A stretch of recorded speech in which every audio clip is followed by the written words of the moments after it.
There's a lot of fantastic architecture in the Loop, and a lot of famous architects wanted to come to the Loop to design buildings.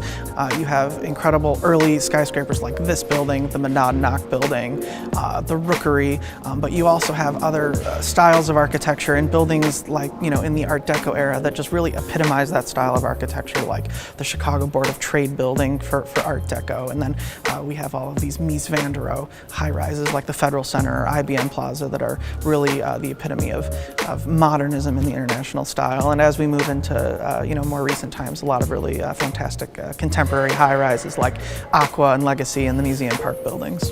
It's just a really exciting time in the Loop because there is so much transformation going on. There's so much new residential development. There are new bars, new restaurants that are open late. There's parks. There's things to do on the weekend. You're close to the lake, and it's just really changing. And you can come downtown now and walk along Michigan Avenue at 10 o'clock on a Saturday night, and there's a lot of activity, which wasn't even the case 10 years ago. So I think that's what's so exciting about the Loop.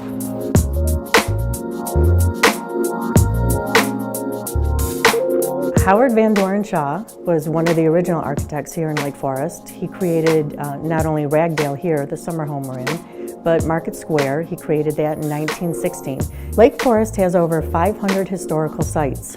More than half of them are historic homes here in Lake Forest. Some of the other significant structures are City Hall, our historic East Side Lake Forest train station, the entrance to our Lake Forest Cemetery. Lake Forest College has many historic buildings on the site.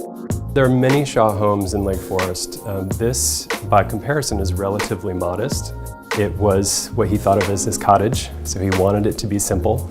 There's a lot of history of architecture and landscape and how the two relate. Ragdale, for example, is adjacent to nearly 50 acres of the Shaw Prairie, which is one of the finest examples of native Midwestern prairie. And I think that concept of where nature and architecture meet is throughout Lake Forest, down to Lake Michigan and through all of the preserves that are in the area. How architecture can bring people together is apparent at Ragdale. It's by design, but it's also apparent in Market Square. And the idea that you would have a public space sort of wrapped, Market Square sort of hugs the people that are in it.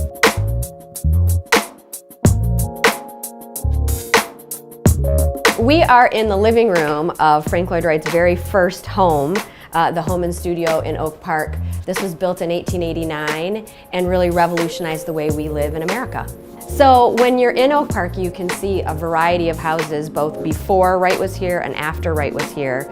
And we were living in Victorian homes, so very small boxy rooms, and all of our architecture was borrowed from Europe.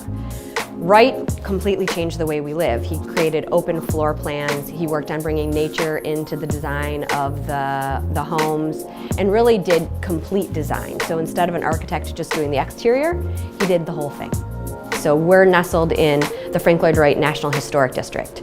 So people can come and walk the public sidewalks and see all of these other great houses, both of Wright's design and his contemporaries. Oak Park is a great place to live because of the variety of buildings, the variety of people.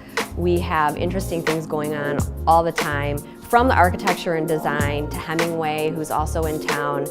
We have a great arts culture, wonderful philanthropy. We have a symphony. So anything that you want in Chicago, which is steps away, you can go to Chicago, you can appreciate it, you can take public transportation, you can drive, it's just a couple of minutes, or you can stay here and do it too. So we have a lot of great options, and it really is one of the best places to live.